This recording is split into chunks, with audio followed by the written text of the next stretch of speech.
Bill heard the commotion out here, just the ruckus, because the noise that comes up the road being so rough and stuff. He assumed, I guess, that it was typical high school partiers because they leave their trash and stuff out, and the local property owners all around us had come to us and asked us to run them off because they were destroying gates and fences. He came out, got in his truck. His truck was always parked right out in front of the house there, right past the driveway. He would park just in front of the lawn, always normally face that direction. And he whipped around the cul-de-sac, I would have to assume, because that's what always took place. And he then proceeded down this cul-de-sac here, which is Clearview Circle Drive. He's 96 Clearview Circle Drive. That's on the county register. He came down here, and then at that point, he came down to go to this other end of the street, which is right down there. You can see the sign and the gate. Okay, that's where they parked, and that was real common for the high school children and people making noise and throwing trash around and stuff to do. They would park down there. That particular owner owns the rest of the 40 acres down there, and he was particularly perturbed because they would vandalize his fences and cattle troughs.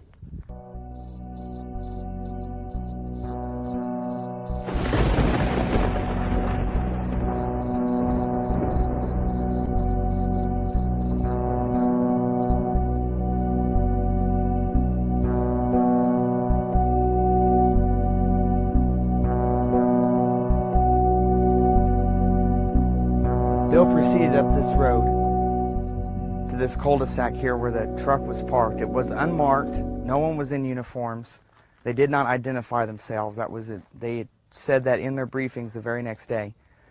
They were parked here. They intentionally had a vehicle with an incredibly loud stereo system, and they made a lot of noise themselves, you know, hooting and hollering. Bill came down and told them, this is based on the law enforcement people that told me this, that were involved that night. Bill told them if they didn't leave, he was calling the police, and they shunned him on. So he then turned around to go back to his home up there and call the police. Now, at that point, they were here, and he just basically turned right there, just out on this lot a little bit, and went on back. Right here out of this juniper was a spot I was told by law enforcement officials that the first deputy came out right at Bill's truck because he was cruising along slow, watching them more than likely in his rearview mirror, me knowing him very well, to make sure they didn't follow him back over there. He came out, and this is the point where Bill knocked him off sheerly with his arm, not ran over anything. That guy basically just landed on his butt because Bill hit the gas. So he made this little curve here, and this is where he stopped. At this point, according to law enforcement officials, from their briefing, and then plus people on site right then, when he stopped, one more person approached the vehicle, but not running. And that's when he did the open hands thing and a sign of, you know, like surrender or whatever.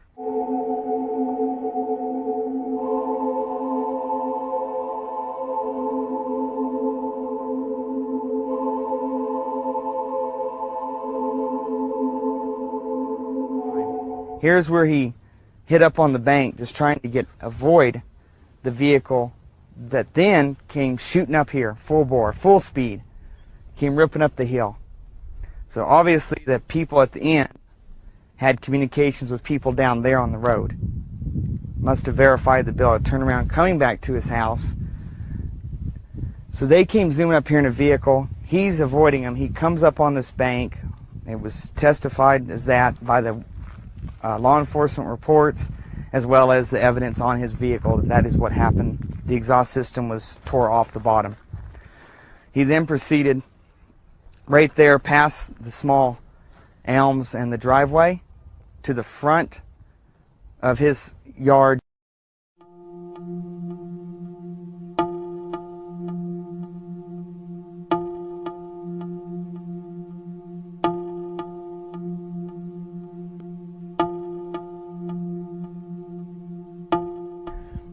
I was told by the law enforcement officials that were on site and ones that had to come up afterwards and get a briefing so they knew what went on roughly, because public was obviously going to be coming, try to come up here, and news crews and all whatnot, they had put out that Bill is not to be let to that house, let back in that house alive.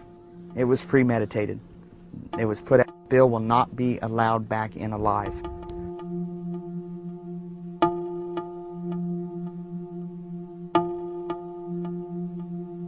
Right here at Bill's home is where he pulled up. His front of this vehicle would be towards me. The other vehicle was parked with the front towards the other end of the street. Bill ran around the back of his vehicle, which would be towards the driveway. He then proceeded across his yard. This is when the shooting began, according to their reports. The vehicle that was parked here, besides his truck, which was pointed that way, he had bought for Jessica, his daughter, and then she didn't want it, so it was just sitting here. Sheriff Goldsmith ran around the back of it, which would be towards me, and got on this street side to use the vehicle as protection. At that point, Bill is approximately halfway in the yard and still running with his back towards him. They claim at that point he began shooting, which was with his right arm just thrown backward, haphazardly pulling the trigger of a .38 snub-nose Smith & Wesson. From where we're standing would be essentially the angle that Goldsmith would have been standing, but closer. Marina's would have been by the 58 Chevy, which would be equivalent to that truck, but up all the way to the wall. Next to that end post of the front porch. Bill was supposedly shooting backwards like this, which would be back towards the street in reality, that direction. When he hit Marina's, that angle does not work at all. Plus, the bullet hole in the glass of the 58 Chevy indicates a bullet path of approximately this direction through the driver's roll-down window and out the passenger corner of the windshield, indicating clearly it went towards the dome in town, which is the high school field for playing during the winter. At that point, Goldsmith opened fire, hitting Bill several times. Bill fell down right where the porch would start, and the dirt would meet the concrete sidewalk. Next to the planter, you can just slightly see raised on this side, favoring me from the front door. That's where he fell. And according to them, they quit shooting, and he was dead.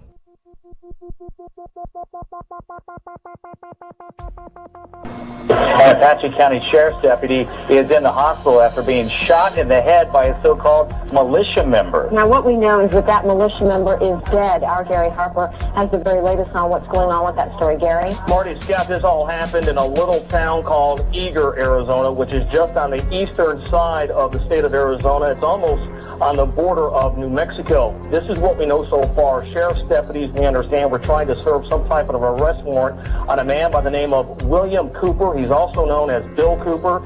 He reportedly has been known to be hostile towards law enforcement, so sheriff's deputies apparently disguised themselves as a bunch of rowdy teenagers in the back of a pickup truck in hopes of luring Cooper out, and it apparently worked. However, when Cooper realized what was happening, he reportedly pulled a gun and shot a 40-year-old deputy in the head. During the gunfight, Cooper himself was shot, and he was killed. Now, this is what we know about Bill Cooper. Officials say he belongs to some kind of militia movement and has published several anti-establishment articles. He has a website, we understand, and on that website he acknowledges that there is an arrest warrant for him, but he writes, and we're quoting here, any attempt by any federal government agent or anyone else to execute the unlawful arrest warrants will be met with armed resistance. Any person who attempts to kidnap our children will be shot upon discovery, and that is apparently what happened earlier this morning. Sometime after midnight, Cooper reportedly pulling a gun and shooting a 40-year-old Apache County Sheriff's deputy in the head. That Sheriff's deputy, we understand, has been flown to Phoenix, where he is in a hospital. We are trying to get his condition right now. We do not know exactly what his condition is, and we understand that the militia member, in this case Bill Cooper, was shot to death. We do have a crew en route to Eager, Arizona, and we'll have a lot more coming up on tonight's news. All right. This was an extremely serious event not just because Bill had been shot, but what precipitated this? How did this happen? Was this... no one knew the answer, so immediately we got on the internet and we started searching, downloading news articles from Arizona, trying to find out. I got on the phone, was calling the Hour of the Time phone line, which of course was busy most of the time, and then I would leave a message when I could, please call me back, not understanding all of the chaos that Doyle was involved with that day as well. Can't trust the papers, as Bill would say. In fact, within the first sentence of the first article that was written about this in the Arizona Republican, the word militia appears. The name Timothy McVeigh appears. This kind of irresponsible journalism, unfortunately, was something Bill had to fight off for, as he would say, years and years and years and years and years. Bill was not a member of a militia, but he believed very strongly in the Second Amendment, and he did a program on how to form your own militia and do it legally. After Bill was killed, virtually every newspaper article that you would see on Bill, or any report on television or on radio, always mentioned Timothy McVeigh, and that Timothy McVeigh and William Cooper were connected. And Bill was portrayed as an extreme right-wing lunatic that was encouraging the activities of Timothy McVeigh. While in fact Timothy McVeigh did listen to William Cooper and in fact visited him, came up to Bill's Hill to visit him, Bill told him to get lost.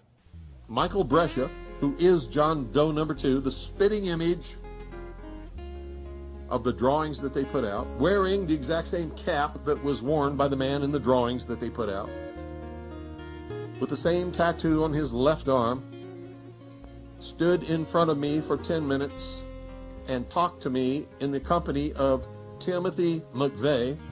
And Tim McVeigh was not the leader. Tim McVeigh probably didn't say more than 25 or 30 words during the entire time. Michael Brescia did all of the talking. And the last thing he said before they left, in their green Mercury Marquis station wagon with a puke yellow interior, was "Watch Oklahoma City."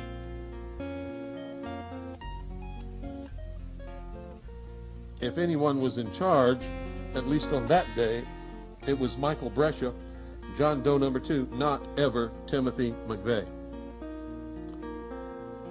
They told us during that conversation that they were setting out on a mission to make things better in this country, and that they had the approval of the United States Army, who had implanted them with computer chips, had given them their blessings, and knew exactly where they were and what they were doing all the time. Bill was left to lie there in the front yard. Non-lethal devices are the supposed norm in the country and this state. It's supposedly stressed and was verified in newspaper articles afterwards, not even pertaining to Bill's case, just informational articles out of the Arizona Republic. No such device was used, nets, stun guns, anything. All the fancy foams and rubber bullets, none of that. The Apache County coroner, to declare Bill dead and deny him, obviously, medical treatment if he's dead, happened to be Dr. Scott Hamlin. He was not called, theoretically, because he'd be a conflict of interest, which he would be, but I can't believe they used such wise judgment now all of a sudden. So Navajo County had to be called to clear the next county over. And obviously woken up, all this stuff. So there's a huge time frame here. But Bill received no medical treatment. The sheriff's deputies took it in their own hands, and the paramedics, that he did not need to be treated. He was just gone for good, and that's all there was to it.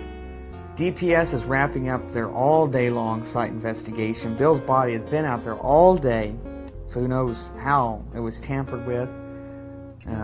Cameras, nobody was allowed up there. You couldn't get within it to get camera views. Even the helicopters were shunned off, so they couldn't get views of the body. So there's no way to ever tell if it was moved 100 times maybe before the ambulance picked it up. It was then taken to Tucson Forensics Lab for an autopsy.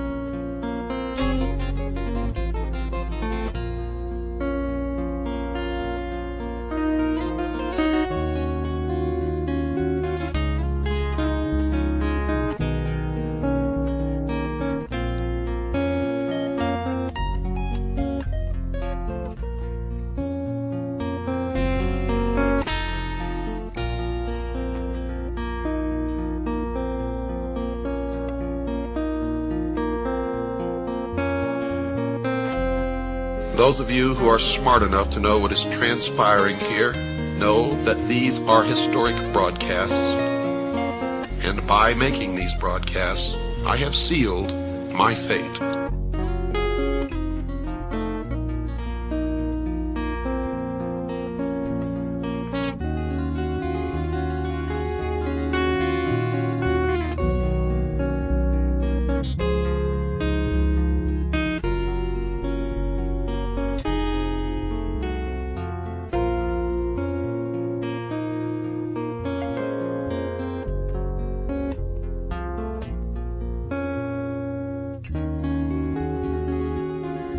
I believe this. I found this to be true. If you're not walking on the razor blade, you're really living in a kind of death existence. You have to have that danger facing you that if I slip, I'm dead. That's what makes you live. That's what gives you life. That's what gives you purpose.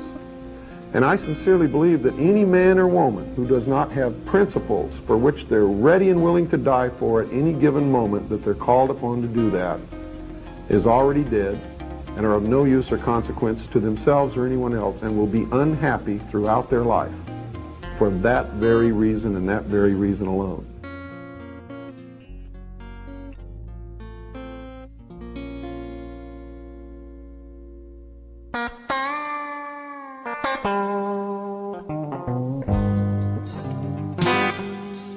Okay, this is Main Street of Springerville, the town that's connected to Eager, and this is the also the highway coming in to Springerville from St. John's. This is our research center that we opened up after Bill's death. We had to close it due to financial constraints recently. You're seeing the last of it. What this room contained was the core research books and articles. Along every wall that you see, 7 shelves high, literally from the floor to up high, was solid books. We categorized them and alphabetized them by category, and then alphabetized them in each category, so it was easy to look up. Down the middle here were all desks, and with all the outlets, we had the ability that people could come in and use each format of media, for instance, beta, VHS, high 8, whatever, with a monitor, and they could use books, and I made arrangements with the copy shop down the street, and they would make copies for us at a reduced rate. That way the books never left the building. This whole front portion from this here was solid file cabinets, completely packed full, every single drawer, the big file cabinets of individual pieces of research material. Rare transcripts, any of that stuff. All this we still possess. I just have it in safe storage now. This was the studio, the audio and video portions. Watch your step. Back here, just the remnants of cable. All my masters are just down here on the floor. Bills are all preserved in a safe place. Those are just the masters of all my broadcast. And in here was audio and video setup and all our duplication, order fulfillment. And here is the famous microphone that Bill loved so much and talked about on the air, the RCA tube mic right here. He really liked this microphone a lot. From when he got it, that's all he used on the broadcast. How old is it? Oh, 40s. This is one of his Vietnam service medals. Now, some of his were just destroyed over the years moving. So he had put together this batch prior to his death because he wanted to kind of make it an assemblage of the medals that were over there at the time that people were earning for the Quaviet website. And this one's the Republic of Vietnam's service medal. Here's the commendation medal. And above them you see the ribbon that you wear. This is really for decorative purposes only. And historical, really, you don't ever wear these except for when they're pinned on you and you take them off. This one right here is Naval Service, and here is National Defense Service Medal. These, some of these pieces down, well, all these pieces down here were some of Bill's favorites that he had in his work area on display. That was his Say No to the UN plaque he got from the Lansing, Michigan speech. That tape will be familiar to many in the audience. Because when I'm here, I'm just Bill Cooper. I'm talking to you from my heart. When I'm on the radio, I am on a mission. And that mission is to slap people upside the head and wake them up and even make them hate me, if that's what it takes to get them to go examine what I'm telling them to find out that it's right. You see, I don't care how it's done as long as they wake up. And if I have to be the bad guy that they're going to hate for the rest of their life, that's okay with me if I wake them up. A Bill of Rights from a very old print, and they fixed it to that wood placard and gave that to him, some of his friends. The Saint casting out Lucifer, that was by the kitchen. This is one of his all-time favorite records ever. Love is a Gentle Thing. Here's a nice reproduction of the Declaration of Independence for the States of America. And here's a leather embossed plaque that Eva and I had gotten Bill for his birthday back in 1999, 2000, one or the other. It's the prayer at Valley Forge from the famous painting of George Washington praying, asking for guidance. Is this copper engraved plate and raised of JFK, John Fitzgerald Kennedy, the 35th president. This is one of Bill's favorite pieces, hung in the hall entryway of the house. I don't know where he even got this, but he really liked it and made sure it was always up wherever he moved.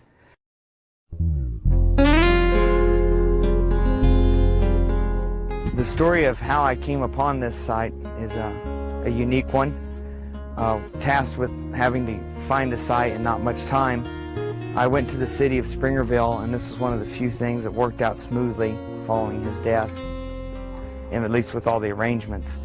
I went down there. The city personnel in Springerville knew my situation and why I was there. They gave me the funeral plot on a handshake and let me pay it off a month later. And they even had the city working crew, the field crew that would have to dig it, come out after hours that day when they could have been home because they weren't getting paid and meet me. It's an old cemetery, basically a very crude mapping system because of the age of the graves. I met Tom, the city crew member, right down there at the entryway, and I parked. He was behind me, and I got out of the vehicle, said, "Hey, let's take a look," and he goes, "Well, let's just start walking around and see what you think." And I saw this elm tree here and was drawn here almost like magnetically. It was really strange, and the hair on my neck almost stood up the whole time. And I walked with a purpose straight to that tree, and then looked over here and walked straight to here. No hem-haw, skipped a lot of space. And I look out here, and it's the exact view that Bill loved. In the mornings, afternoons, whenever, but afternoons his favorite. It's the same view we had from his back porch where we would barbecue and sit and listen to shortwave radio at night and watch the sunset and the snow, and just beautiful. He loved it. He talked about it on the radio often. So I'm standing here, I'm looking at this, and it's amazing. I'm still getting this chill feeling. And I look over like this, and there's Bill's house, perfectly in line. And this is essentially the exact same elevation and line of his back porch where he always sat and enjoyed the view of this valley, the round valley here. And I said, well, what about this spot here? And he says, oh, I think that's taken. So he pulls out this map, a lot of it hand-drawn and added to. And lo and behold, he goes, well, I'll be dang, there's 2 spots open here. I thought they were full. And I said, I want this one no matter what. The gentleman, Tom, he circled the area with cones and parked a vehicle here and notified the city crews that no one was to get this spot because it was for Bill. And that's pretty much how it happened.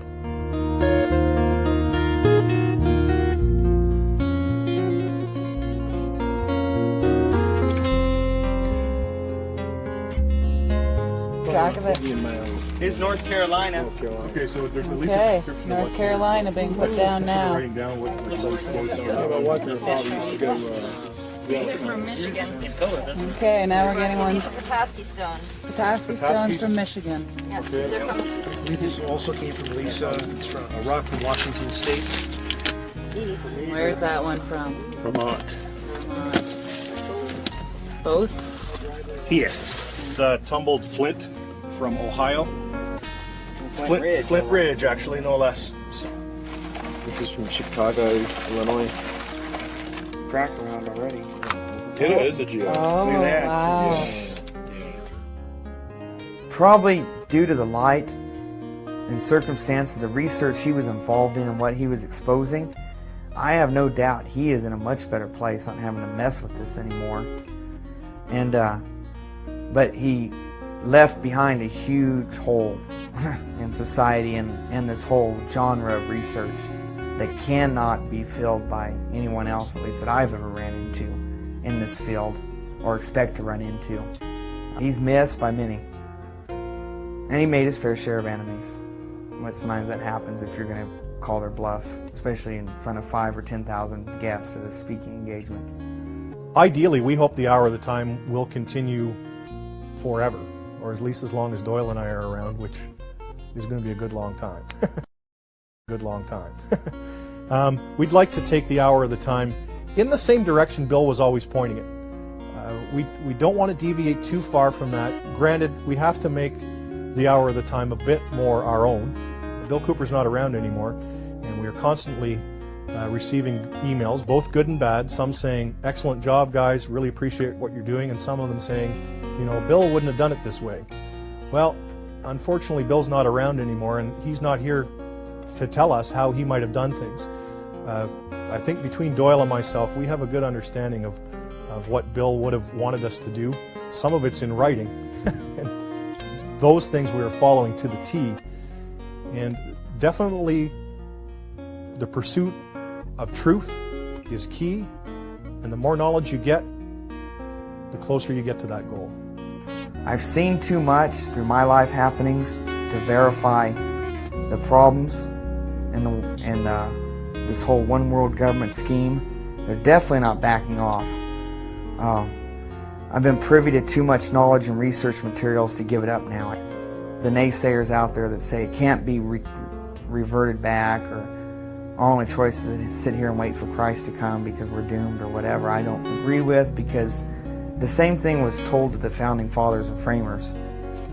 And look what that small handful of men and colonies did and the ripples it caused around the world, and forever in world history what it's going to have caused. You know, they took on the British Empire. The sun never sets on the British Empire was the logo at the time, and the most powerful government in pretty much world history to that point. And they took it on, a bunch of people that knew that what was going on was wrong, and defeated it. And because of that, the Revolution, the Declaration of Independence, and the Constitution and Bill of Rights, we completely rewrote the history of mankind, this country did. And to see it squandered because of a few families and secret societies behind the scenes, pulling the strings of our fiat, essentially fiat government, would be to look back at all those men and women and children and included, everything, that have died preserving that heritage in this country and just calling it all a waste of time. Everybody who's fought for it and died for it, or been hurt one way or the other. That would be a complete waste of their lives, and to throw it away directly myself with possession of Bill's archives and stuff would just be saying that Bill's life was meaningless. To just box it up or just to turn it off and say later.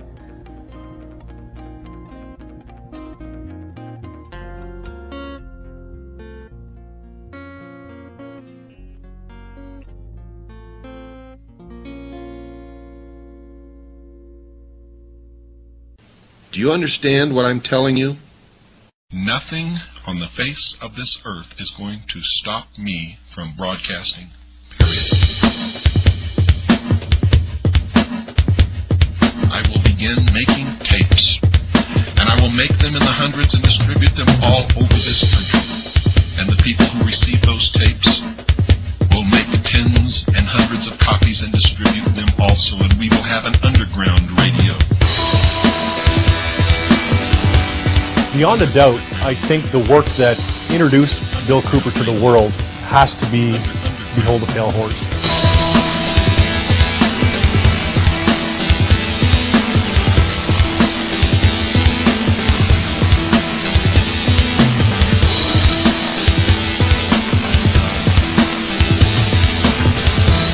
And Bill told him point blank, do not come up here, you're not welcome, I'm not talking to you. And you go back and tell your bosses that there's not going to be another Waco or Ruby Ridge in this country. Marty Scott, this all happened in a little town called Eager, Arizona, which is just on the eastern side of the state of Arizona. It's almost on the border of New Mexico. This is what we know so far. Sheriff's deputies, we understand, were trying to serve some type of arrest warrant on a man by the name of William Cooper. He's also known as Bill Cooper. Do you understand what I'm talking about? What is our common bond truly? Freedom! In this case, Bill Cooper was shot to death. We do have a crew en route to Eager, Arizona, and we'll have a lot more coming up on tonight's news. Most people are no better than animals who do not have intelligence because they don't use their intelligence. And to these men who control things behind the scenes, you are stakes on the table by choice and consent, and will always be ruled and manipulated and enslaved by people who do use their brains. Bill hated right-wing, hated left-wing. He hated these labels. He was an American. He believed in the U.S. Constitution. And if you were right-wing, you had an agenda. If you're left-wing, you had an agenda. Bill had no agenda. Bill believed in the Constitution.